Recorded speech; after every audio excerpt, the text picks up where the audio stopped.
Tingnan ko lang to guys sa ating gobyerno ngayon. Yan. Isa tayong mamamayang Pilipino guys, kaya mayroon tayong karapatan na mag-opinion sa ating gobyerno kung ano mang ano nang nangyayari sa ating gobyerno ngayon. Hindi na lang si Sara ang inaano nila guys, ang ginigiit nila. Si Sara lang ba ang may pundo na may ganyang pundo? So paano lang yung iba guys? Puro si Sara na lang tinitira nila.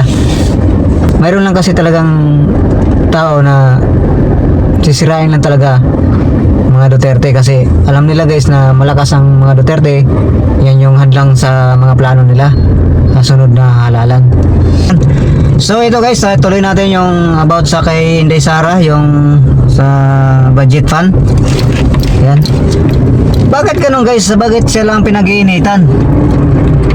Bakit yung ibang mga congressman, mga mayor, mga senator, malakas din yung mangurap guys. Issue na naman ngayon guys sa yung sa nga, yung di ba nagbanta banta ba yun? Banta ba yun ni Inday Sara o ano? Sabi banta daw yun. Binantaan daw si Bongbong Marcos. Ang pagkasabi niya kasi guys, pinanood ko yung video niya. Kung mamatay siya, kung ipapatay siya, kung mamatay siya, mayroon na daw siyang inutusan din na patayin din yung ating presidente, si Bongbong Marcos. Na ganon. Kung sabi niya, kung mamatay ako, mayroon na rin siyang inutusan. Inabisuhan ba na hitman? Ganito, patayin mo si Bongbong, patayin mo si Romualdez, si Lisa, ayan. Sa akin guys ay masama din naman yung sinabi ni Inday Sara, pero hindi man yun banta guys.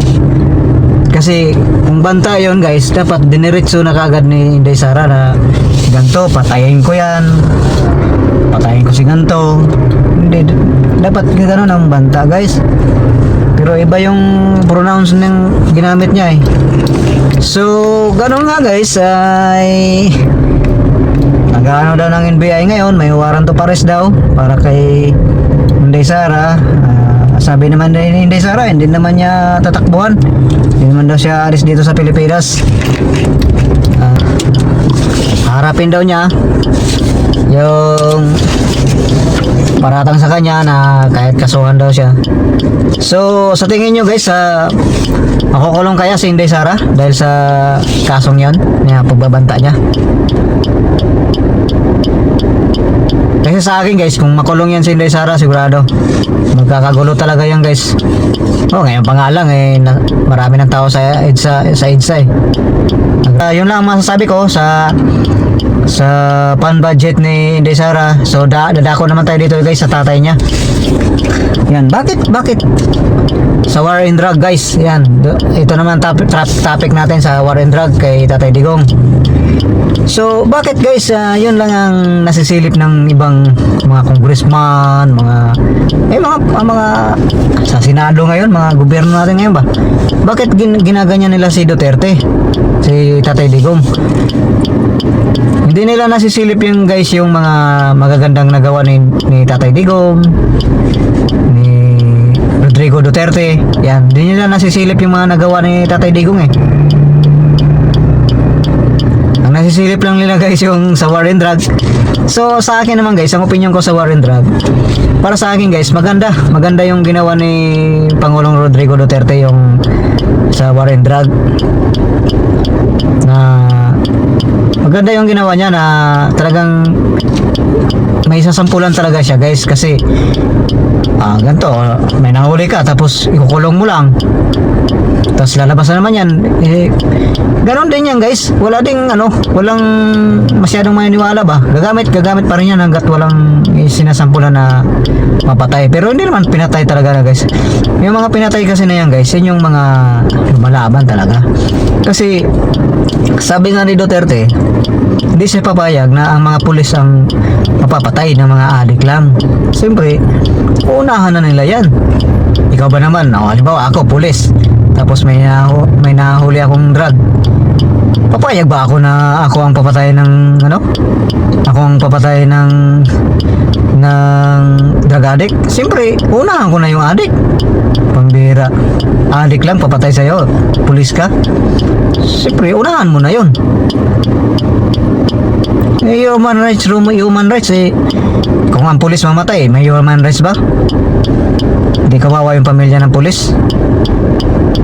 Kung gusto mong mamuhay ng mapayapa, alam naman nila ng drug war na eh, dapat umano na sila. Tumino na sila, hindi na sila gamit ng ganyan. Kasi talagang masisira ang buhay. Sabi nga ni Duterte, huwag niyong subukan, masisira ang buhay niyo. Oh, di ba?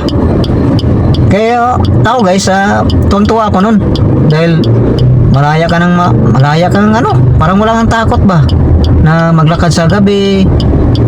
Talagang disiplinado ang tao nun guys sa panahon ni Digong, na ating tatay Rodrigo Duterte. Napaka-disiplinado, walang makikitang kahubad sa labas. Pwede kang anytime, pwede kang maglakad ng gabi kahit 10 oras ng gabi, alas 12 o ano pa man. Parang takot na takot yung tao kay Duterte dati. So itong mga kulukoy na nasa Senado ngayon, laging ginigiit niyang war and drug. Wala talaga akong nasabi na ano, wala silang nabanggit na yung mga magagandang nagawa ni Duterte. Isa-isahin ko guys ang nagawa ni Duterte. Tulad nung mga oligar. Yung mga oligar guys, ang ibig sabihin yan, mga ano yan, mga negosyante, mga laki, mga mayaman, mga negosyante ba. Naalala nyo guys, yung may-ari ng Philippine Airline. Sino ngayon guys? Yung nasingil niya, billion ang nasingil niya dun guys sa tax, kasi matagal pa lang, sa dami ng mga presidenteng dumaan, walang nakasingil ng ano nun, ng tax. Alam niyo kung bakit guys? Kasi binabayaran sila guys eh. Hindi ko lang maalala kung anong pangalan nung guys eh, yung may-ari ng Philippine Airline na hindi nagbabayad ng tax. Nung nadali na ni Duterte guys, binigyan ng palugit talaga ni Duterte ng 10 days. Sa loob ng 10 days na hindi makapagbayad, talagang titirahin sila ni Duterte guys. Kaya yun, wala pa nga 10 days guys eh, nagbayad na ng mga tax niya. Alam niyo kung magkano na binayad guys sa ating gobyerno? Bilyones guys. Ikaw ba naman, ilang taon ka ba naman na hindi nagtatax?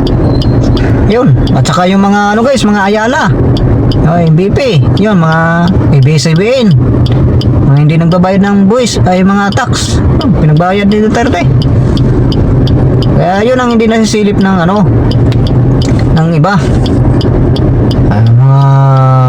Ngayon yun, kaya mahal na mahal si Duterte ng mga sundalo, pulis, mga OFW. Kasi mga OFW guys, mahal na mahal ni Duterte yan. Tingnan mo nga yung mga passport nila, ginawa ng 10 years. Dating 3 years, 5 years eh, ginawa niyang 10 years. Lisensya day guys, ganun din. May 10 years na tayo ngayon. 5 years, 10 years kung wala kang violence. Mantakin mo yan guys, Manila Bay tingnan mo guys, ilang presidente nang dumaan yan guys sa Manila Bay. Si Digong lang nakapagpaganda niyan guys. Grabe di ba?